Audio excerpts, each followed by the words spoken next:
کہ حضرت قاری خالد رضا صاحب قبلہ وستاذ دارالعلوم نوریہ بقائیہ مدینۃ الاسلام کے گودوں میں پرورش پانے والے آنے والے وقتوں میں ہندوستان کی مستقبل کہلانے کی کوشش میں لگا ہوا وہ بچہ جسے حضرت مولانا احمد رضا صاحب قبلہ کے نام سے زمانہ یاد کرتا ہے، وہ تشریف لائیں اور ان کے 10 منٹ کی گفتگو میں آپ تمامی حضرات اپنی سماعتوں کو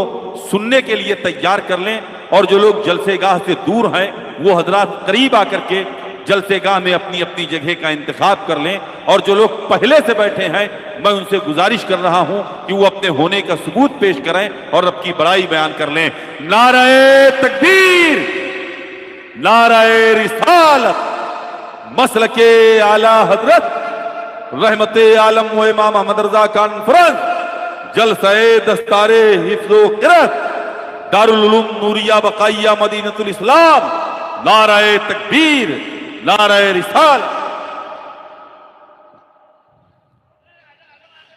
السلام علیکم ورحمۃ اللہ تعالی وبرکاتہ۔ الحمد للہ رب العالمین، والصلاة والسلام علی سید الانبیاء والمرسلین، اما بعد فاعوذ باللہ من الشیطان الرجیم، بسم اللہ الرحمن الرحیم۔ وما كان المؤمنون لينفروا كافة فلولا نفر من كل فرقة منهم طائفة ليتفقهوا في الدين ولينذروا قومهم إذا رجعوا إليهم لعلهم يحذرون۔ صدق اللہ العظیم۔ دن لوح میں کھونا تجھے، شب صبح تک سونا تجھے، شرم نبی خوف خدا یہ بھی نہیں وہ بھی نہیں، اور رزق خدا کھایا کیا، فرمان حق ٹالا کیا، شکر کرم تر سے سزا یہ بھی نہیں وہ بھی نہیں۔ آئیے ہم اور آپ سب سے پہلے آقا نامدار، مدینے کے تاجدار، ہم غریبوں کے آقا و داتا، گنبد خضرا میں آرام فرمانے والے آقا حضور تاجدار مدینہ صلی اللہ تعالیٰ علیہ وسلم کی بارگاہ بے کس پناہ میں میرے ساتھ مل کر باواز بلند درود پاک کا نذرانہ پیش کریں۔ پڑھیے الصلاۃ والسلام علیک یا رسول اللہ، الصلاۃ والسلام علیک یا حبیب اللہ، صلی اللہ تعالیٰ علیہ وسلم۔ اے آقا کریم صلی اللہ تعالیٰ علیہ وسلم کے پیارے دیوانوں، علم ایک ایسی عظیم نعمت ہے جو ہر قوم ہر ملت کے لیے سرچشمہ ہوا کرتی ہے، جس کی بنا پر قومیں ترقی کرتی ہیں، عروج ارتقاء کے منازل طے کرتی ہیں،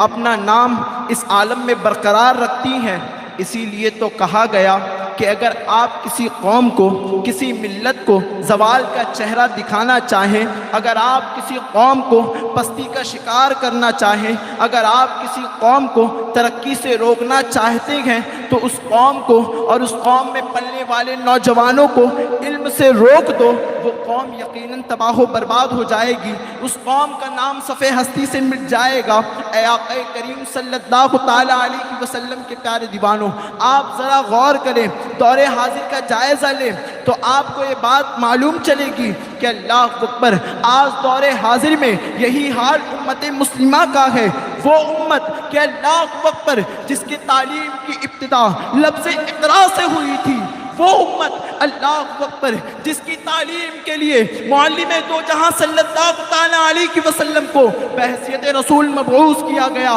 وہ قوم کہ جس کی تعلیم و تربیت کے لیے اللہ اکبر قرآن کریم جیسی عظیم الشان کتاب کو نازل کیا گیا، آج وہ قوم راہ راست سے بھٹک چکی ہے۔ آج وہ قوم اللہ اکبر آپ کو برائیوں میں ملوث نظر آئے گی۔ آج اس قوم کا وہ نوجوان کہ کل تک جس کے سینے میں اللہ اکبر علم کی شعاعیں اور علم کی چنگاریاں پھوٹا کرتی تھی، اللہ اکبر آج وہی نوجوان آپ کو برائیوں میں ملوث نظر آئے گا، آج وہی نوجوان آپ کو عیاشیوں میں نظر آئے گا۔ لیکن جب بات ہوگی علمی میدان کی، جب بات ہوگی علم کی، اللہ اکبر وہی نوجوان، وہی قوم آپ کو علم سے دور نظر آئے گی۔ اے آقا کریم صلی اللہ تعالیٰ علیہ وسلم کے پیارے دیوانوں، دل کا حال کیا بیان کروں؟ آج مسلمانوں کا حال تو یہ ہے کہ دنیاوی اعتبار سے علم کو چھوڑ دیجئے، اگر دین کی بات کی جائے، اگر تاریخ اسلام کی بات کی جائے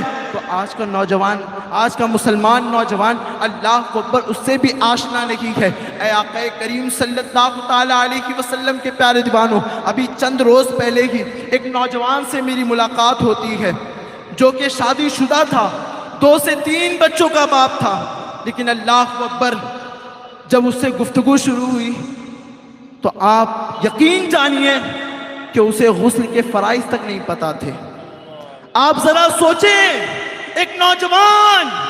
کہ اللہ اکبر اس کی زندگی میں نہ جانے کتنی بار غسل کی حاجت پیش آئی ہوگی، لیکن وہ نوجوان غسل کے فرائض سے آشنا نہیں ہے۔ اے مسلمانوں، یہ ہے آج کے نوجوانان اسلام کا حال۔ اے آقا کریم صلی اللہ تعالیٰ علیہ وسلم کے پیارے دیوانوں، لیکن اگر قرآن کی طرف رجوع کیا جائے تو قرآن تو اس بات کی اجازت نہیں دیتا۔ قرآن فرد واحد کو چھوڑ دیجئے، بلکہ پوری جماعت کو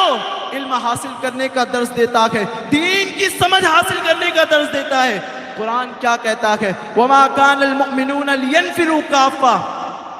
فَلَوْلَا نَفَرَ مِنْ كُلِّ فِرْقَةٍ مِّنْهُمْ طَائِفَةٌ لِيَتَفَقَّهُوا فِي الدِّينِ وَلِيُنذِرُوا قَوْمَهُمْ إِذَا رَجَعُوا إِلَيْهِمْ لَعَلَّهُمْ يَحْذَرُونَ۔ اور مسلمانوں سے یہ تو نہیں ہو سکتا کہ سب کے سب نکل جائیں، تو کیوں نہ ایسا ہو کہ ان کے گروہ میں سے، کہ ان کے ہر گروہ میں سے ایک جماعت نکلے جو دین کی سمجھ حاصل کرے اور واپس اپنی قوم میں آ کر انہیں ڈر سنائے، اس امید پر کہ وہ بچے۔ اے آقا کریم صلی اللہ تعالیٰ علیہ وسلم کے پیارے دیوانوں، آپ اگر غور کریں گے تو پتہ چلے گا، اس آیت مبارکہ کی تفسیر میں حضرت ابن عباس بیان فرماتے ہیں کہ اللہ اکبر دور رسالت صلی اللہ تعالیٰ علیہ وسلم میں قبائل عرب کا ہر قبیلہ جماعت کی شکل میں حضور رحمت عالم صلی اللہ تعالیٰ علیہ وسلم کی بارگاہ میں حاضر ہوتا تھا، آپ کی بارگاہ میں عرض گزار ہوتا تھا، تعلیم حاصل کرتا اور واپس اپنی جماعت میں جاتا، واپس اپنے قبیلے میں جاتا اور جا کر انہیں دین سکھاتا، ان لوگوں کو جو کہ کسی وجہ سے نہ آ سکے انہیں دین سکھاتا، انہیں اللہ کا ڈر دلاتا۔ اے آقا کریم صلی اللہ تعالیٰ علیہ وسلم کے پیارے دیوانوں، آپ ذرا غور کریں کہ اللہ رب العزت نے فرمایا جو دین کی سمجھ حاصل کرے وہ جا کر ڈر سنائے۔ اس سے پتہ چلا کہ علم اگر ہوگا تبھی ڈر پیدا ہوگا۔ وہ قومیں، وہ جماعت، وہ قبیلے جو حضور رحمت عالم صلی اللہ تعالیٰ علیہ وسلم کی بارگاہ میں حاضر ہوا کرتے تھے، ان کے علم کا جب یہ عالم تھا تبھی تو ان کے دل میں اللہ کا خوف تھا۔ اگر ان کے سامنے موت کا تذکرہ کر لیا جائے تو ان کی آنکھیں پھوٹ پڑا کرتی تھیں۔ اللہ اکبر، ان کے سامنے اگر قیامت کا ذکر کر دیا جائے تو آنکھیں اشک بار ہو جایا کرتی تھی، وہ رونے لگتے تھے۔ اے آقا کریم صلی اللہ تعالیٰ علیہ وسلم کے پیارے دیوانوں، کس بنیاد پر؟ کیونکہ ان کے پاس علم تھا، وہ جانتے تھے کہ اللہ کی شان کیا ہے، اس کی رفعت و بلندی کیا ہے، وہ قہار ہے، وہ جبار ہے، وہ گرفت کرنے والا ہے۔ اے آقا کریم صلی اللہ تعالیٰ علیہ وسلم کے پیارے دیوانوں، اسی لیے تو قرآن نے ایک اور مقام پر فرمایا انما یخشی اللہ من عبادہ العلماء، اللہ سے اس کے بندوں میں وہ ڈرتے ہیں جو علم والے ہیں۔ یعنی یہاں پر بھی ڈرنے کے لیے علم شرط ہے، وہ ڈرتے ہیں جو علم والے ہیں۔ اس کی تفسیر میں بھی حضرت ابن عباس بیان فرماتے ہیں کہ ڈرنے کا مطلب یہ ہے کہ اللہ اکبر، وہ علماء جو کہ اللہ کے اوصاف کو جانتے ہیں، اس کے قہار ہونے کو جانتے ہیں، اس کے جبار ہونے کو جانتے ہیں، اس کی دی ہوئی وعیدوں کو جانتے ہیں، وہی تو اللہ سے ڈرتے ہیں، وہی تو اللہ سے خوف کھاتے ہیں۔ اسی لیے تو حضور رحمت عالم صلی اللہ تعالیٰ علیہ وسلم نے فرمایا کہ میں پوری امت میں،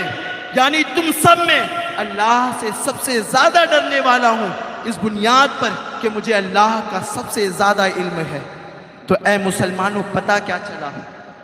کہ آج ہم نے خدا کو مانا تو ہے لیکن جانا نہیں ہے، اس وجہ سے کہ ہم اس کی وحدانیت کو نہیں جانتے، ہم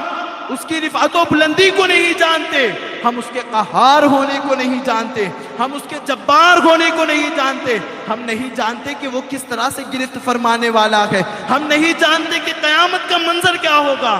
بس یہی وجہ ہے کہ آج ہم غافل ہیں، یہی وجہ ہے کہ آج ہم برائیوں میں ملوث ہیں، یہی وجہ ہے کہ آج کا نوجوان مسجد میں نظر آنے کے بجائے آپ کو چوراہے پر نظر آئے گا، آپ کو رکشوں میں عیاشیاں کرتا ہوا نظر آئے گا۔ لہٰذا مسلمانوں، ضرورت اس بات کی ہے کہ علم حاصل کریں۔ اب سوال یہ پیدا ہوتا ہے کہ اللہ کے اوصاف کو کیسے جانیں،